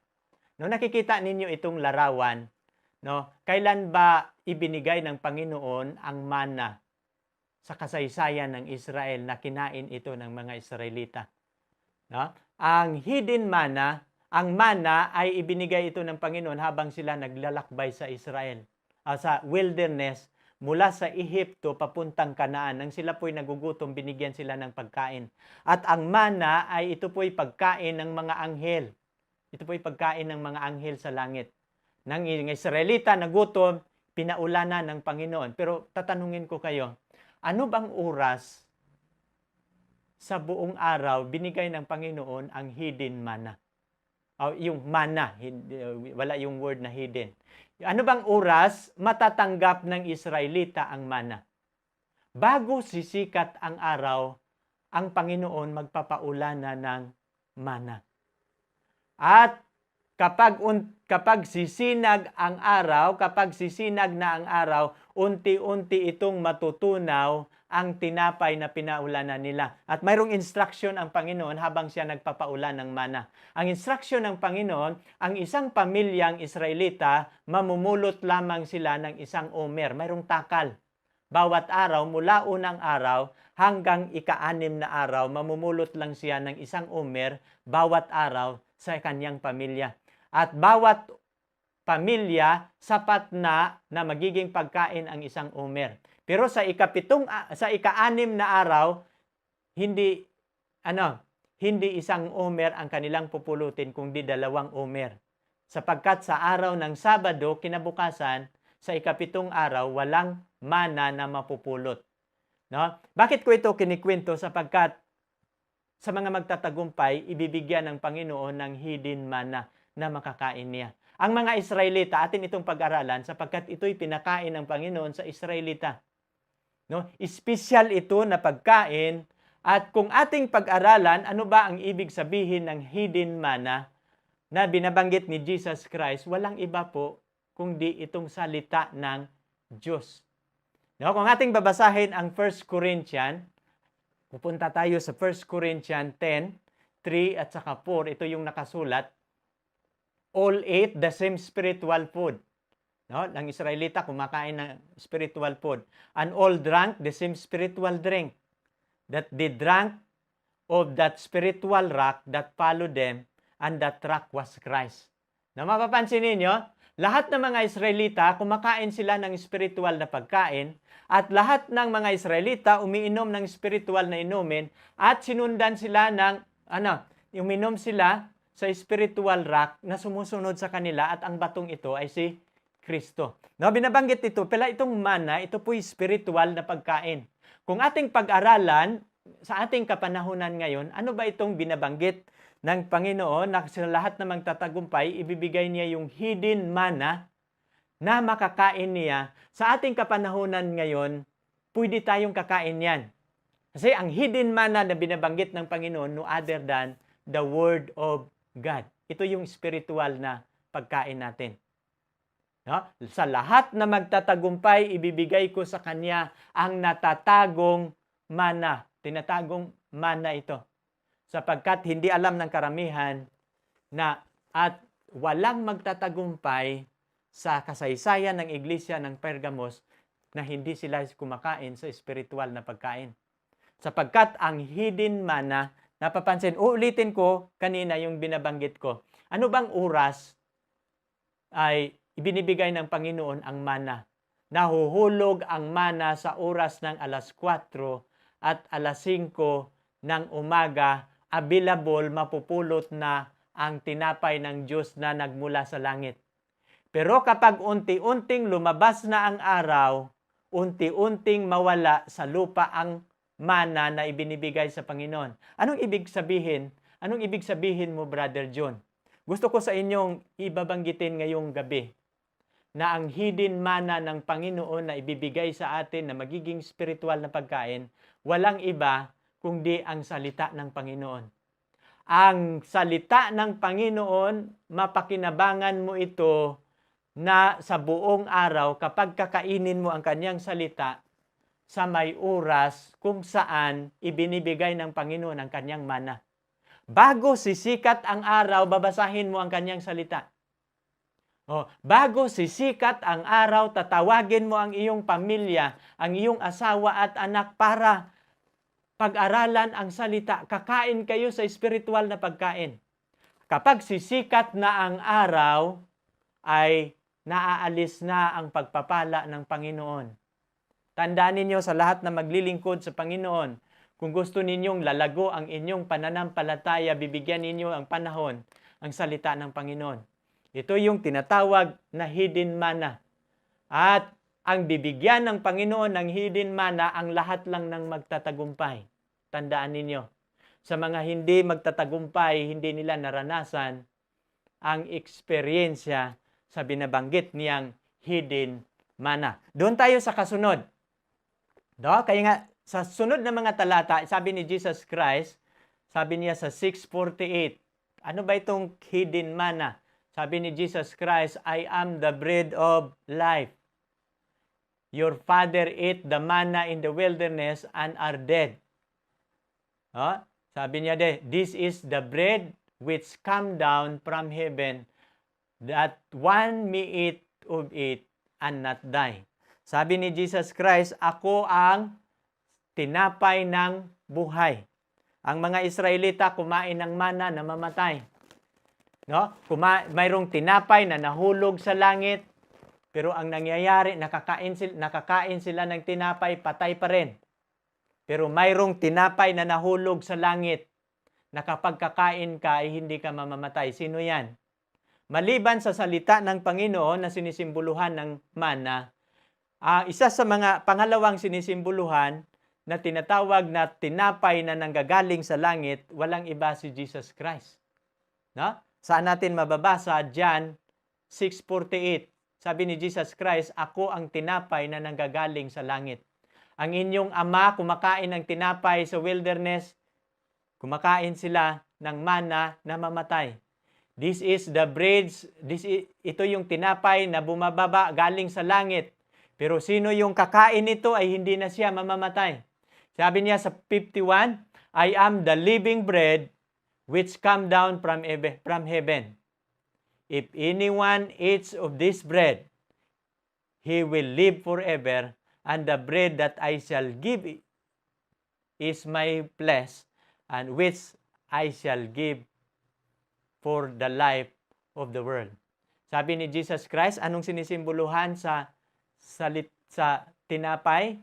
Sabi ni Jesus Christ, ako ang living bread, ako ang buhay na tinapay na bumababa na galing sa langit. Sino mang kakain sa tinapay na ito, mabubuhay na siya magpakailanman. At ang tinapay na ito na aking ibibigay, I shall give is my flesh. Ang tinapay na aking ibinibigay ay ito ang aking laman. At which I shall give for the life of the world. Ang tinapay na ito yung kanyang buhay. Mapapansin ninyo, sabi ni Jesus, sino mang kakain sa akin, mabubuhay siya magpakailanman. Ang mga tagasunod ni Jesus Christ, ang una niyang mga tagasunod, alagad.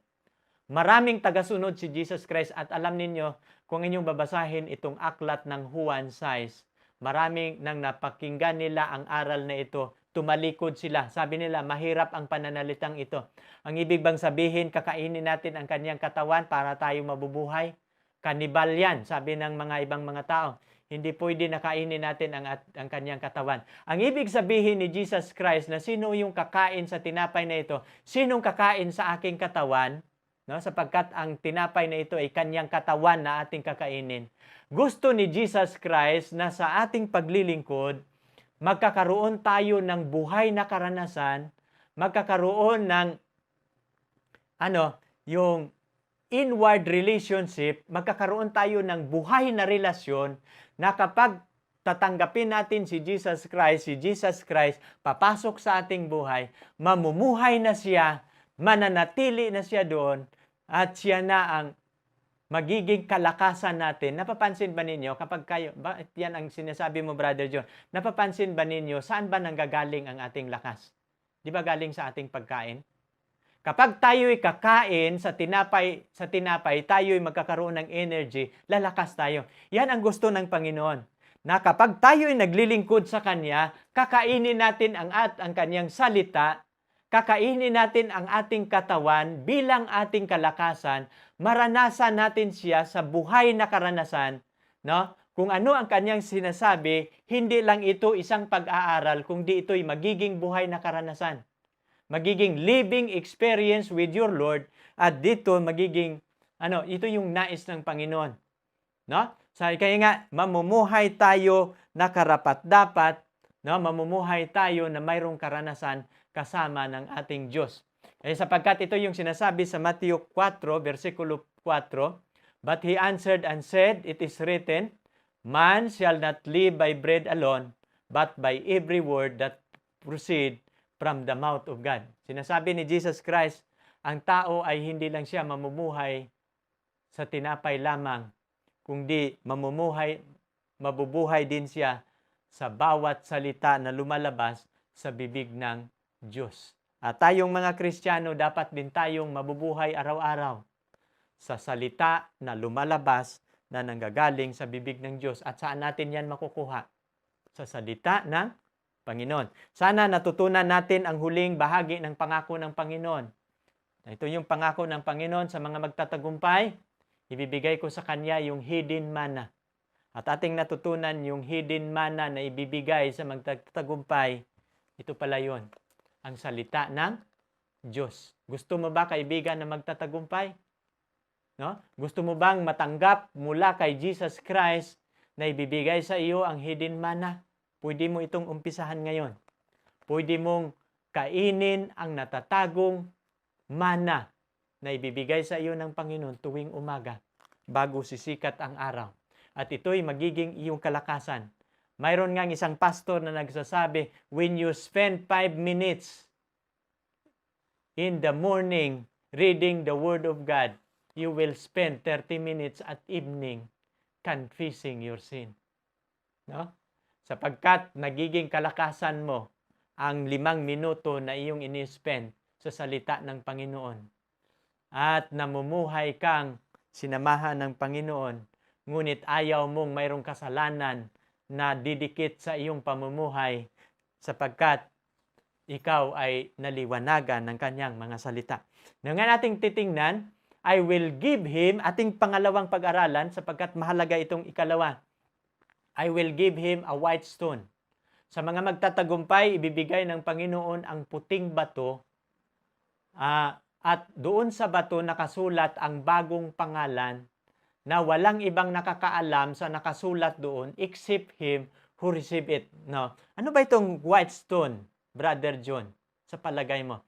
Ang white stone, sa unang kapanahonan, ginagamit ito ng mga hukom. Kapag ang isang salarin hahatulan, ang judge, mayroon siyang hawak na 2 bato. Kapag ilagay ng isang judge ang puting bato, ibig sabihin, sa mga naabsuelto sa kaso, ibig sabihin, kapag ilalagay ng ang verdict ng isang huwis, ay ilalagay niya ang bato na hawak niya ay puti, ibig sabihin ay mananalo ka sa kaso. Pero kapag ang ibibigay niyang bato ay itim, ibig sabihin talo ka sa kaso. Na napapansin ninyo sa iglesia ng Pergamo, sabi ng Panginoon, sa mga magtatagumpay, akin siyang bibigyan ng puting bato. At sa bato na ito, nakasulat ang pangalan na walang nakakaalam except sa kanya na tumatanggap nito. Ano ba itong puting bato na binabanggit ng ating Panginoon? Ang puting bato, ibibigay ito sa mga magtatagumpay, no? At itong puting bato, ito po'y assurance ng Panginoon na ikaw ay nagtatagumpay mula sa paghatol na ginagawa niya sa santuaryo niya. At hindi ba ninyo alam na si Jesus Christ nandoon na ngayon sa most holy place? Nag-undergo sa isang judgment. Hinahawakan niya ang mga records kung ano ang ating ginagawa araw-araw at tayo'y hinahatulan. At ang verdict ng Panginoon, siya ang may hawak ng batong ito, ang puting bato. Sinisimboluhan na siya ang judge. At kapag ikaw ay magtatagumpay, sabi ni Jesus Christ, sa mga magtatagumpay, ibibigay ko sa kanya ang puting bato. At ang batong ito mayroong nakasulat. Ano ba ang nakasulat ito? Mayroong isang pangalan. At alam ninyo sa kasaysayan sa mga Kristiyanong nagtatagumpay, Hindi po ito aksidente na tayo'y nagtatagumpay sa ating paglilingkod. Sa lahat ng nagtatagumpay sa paglilingkod sa Panginoon, mayroon siyang karanasan. At ang karanasan niya, nagbubuo po ito ng isang malalim na relasyon sa Diyos. At itong malalim na relasyon, nagpupurma po ito ng karakter. At ito'y nag-engrave sa isang bato na nagsusulat ng isang pangalan na hindi mababasa ng iba maliban sa kanya na binigyan ito. Lahat tayong mga Kristiyano na naglilingkod sa Panginoon, na mga nagtatagumpay, ang aking karanasan, ako lang ang nakakaalam. Paano ako naglilingkod sa Diyos? Maraming mga pagsubok, maraming mga kahirapan na nalalampasan, ako lang nakakaalam at ang aking Diyos. Ano man ang karanasan sa aking paglilingkod sa aking Diyos, ako lang ang nakakaalam. Kung paano napupurma ang aking karakter, paano niya binago sa pamamagitan ng aking karanasan, ako lang nakakaalam kung anong ginawa ng Panginoon, paano nababago ang aking karakter. Ganon din ang karanasan sa mga Kristiyano na mga magtatagumpay, na may hawak ng puting bato. Kaya nga sabi ni Jesus Christ, sa mga magtatagumpay, bibigyan ko siya ng isang puting bato, at sa batong ito nakasulat ang bagong pangalan, no? Na walang ibang makakabasa maliban sa kanya na tumatanggap nito. Bakit walang makakabasa? Kasi ang nakasulat, ito yung kanyang karanasan, paano siya binago ng Diyos. Kaibigan, nais ko na maaring sa mga nanonood ngayon, hindi ninyo alam. Maaring sa mga nanonood ngayon, wala pang karanasan, wala pang relasyon, ikaw at ang iyong Diyos. Pero maaari mo itong umpisahan. At kung ikaw mag-umpisa sa isang relasyon, babaguhin ka ng Diyos. At kung ang pagbabago ng Diyos ay nagadepende ito sa iyong response, paano mo siya tinatanggap, paano pinupurma ng Diyos ang iyong karakter, paano kanya binabago mula sa pagiging kasalanan papunta sa kasakdalan, karanasan mo yan. At hindi yan mababasa ng iba, hindi yun walang ibang nakakaalam. Sapagkat ang pangalan na nakasulat, ang kahulugan po dito mga kapatid, ito po'y iyong karanasan between you and your God, no? Paano ka binabago ng Diyos mula sa pagiging makasalanan patungo sa pagiging banal na niligtas ka ng Panginoon. No? Kaya nga ito yung buhay na karanasan at ito yung nagpupurma ng iyong karakter. At nung napupurma ng iyong karakter, hinatulan ka ng Panginoon na ikaw ay ligtas na. Kaya nga sana inyong naintindihan ang kahulugan sa maputing bato. Sabi ni Jesus Christ, no, sa sulat niya sa 2:24 ng Juan, but Jesus did not commit himself to them because he knew all man. No? Sabi niya, Jesus Christ hindi basta-bastang nagtitiwala sa kanino mang tao sapagkat alam niya ang nilalaman ng tao and had no need that anyone should testify of man, for he knew that was in man. Nalalaman ng tao, nalalaman ni Jesus Christ kung ano ang nasa loob ng tao. Tatanungin kita, kaibigan, habang maraming mga tao na kahit siya mismo ay hindi niya kilala ang kanyang sarili. At kahit ang inyong lingkod, ako man, ay hindi ako makapagsabi na ako mismo nakakilala sa aking sarili. Maring kayo, hindi din ninyo lubos na kilala ang inyong sarili. Minsan ako'y nangangako sa Panginoon na magtatapat, maglilingkod. Pero aking napatunayan yung aking pangako sa pagtatapat at paglilingkod sa isang saglit, napatunayan kong ako pala'y mahina at lahat kong pangako ay hindi ko pala magagawa. No? Kaya nga, sabi ko, hindi ko lubos na nakilala ang aking sarili. Pero si Jesus Christ, hindi din siya lubos na nagtitiwala sa kanino mang tao sapagkat hindi na kailangan na mayroon pang magtitestify sa loob ng tao. Kilala ni Jesus kung ano tayo. Kahit nga si Pedro, hindi niya lubos kilala ang kanyang sarili. Sabi ni Pedro, Panginoon, sinabihin mo na kami tatalikod kung kayo gagawin man ng lahat. Ako hindi. Hindi kita talikuran. No. Pero anong sabi ni Jesus Christ? Hindi pa titilaok ang manok. Pagkanulo mo na ako ng ikalawa, pagkanulo mo na ako ng 3 bisis. Kahit si Pedro man, hindi niya kilala ang kanyang sarili. Tayo, ako, ikaw, hindi mo kilala ang iyong sarili sa paglilingkod. Pero mayroong isa na nakakilala ng ating sarili. Kung ano ang nilalaman natin at nakakaalam ng ating buhay. At sino yan, kaibigan? Si Jesus Christ. Ang ating Panginoon ay ating mapagkatiwalaan. At kung siya ay mapagkatiwalaan ng ating buhay, maaari kaya na at sa gabing ito atin ding maipagkatiwala din natin ang ating sarili sa Kanya. At sa lahat ng mga magtatagumpay ay makakaranas nito. Ito yung huling talata nating babasahin bago tayo manalangin. The Gentiles shall see your righteousness, and all kings your glory. You shall be called by a new name, which the mouth of the Lord will name. Sabi ng Panginoon, sa lahat ng mga magtatagumpay, sa lahat na maliligtas, no? Mga makasalanang ililigtas pa ng Panginoon. Ito yung panukala ng Panginoon sa ating mga buhay. Sa mga hintil, ang mga hintil makakakita ng kanilang katuwiran. No? Kapag tayo maglilingkod sa Diyos, ang nasa paligid natin ng mga hintil makakakita ng ating katuwiran. And all kings your glory. Kahit ang mga hari, you shall be called by a new name, which the mouth of the Lord will name. Lahat ng magtatagumpay, ang pangako ng Panginoon, bibigyan niya ng bagong pangalan na ipapangalan sa bibig ng Panginoon. Sana ang pangako ng Panginoon sa iglesia ng Pergamos, magiging pangako mo din. At sa gabing ito, ating natutunghayan, ang iglesyang ito, maring nabibless o mayroon kang natutunan sa ating pag-aaral. Abangan ninyo ang susunod nating pag-aaral sapagkat lalo itong mahalaga, sapagkat ating titingnan anong galaw ni Satanas sa sunod na iglesia, atin po yung matutunghayan. Bago tayo magtatapos, imbitahan ko kayo, iyuko natin ang ating mga ulo sa isang pag-aaral. Dakila naming Diyos, ako po'y nagpapasalamat, Ama, sa gabing ito, na aming natutunghayan, aming nakikita ang galaw ni Satanas, nang ginamit niya ang persecution sa church ng Smyrna, dumami ang mga Kristiyano unto million. Binago ni Satanas ang kanyang estratehiya sa iglesia ng Pergamos. Nagpakungwari siyang isang Kristiyano.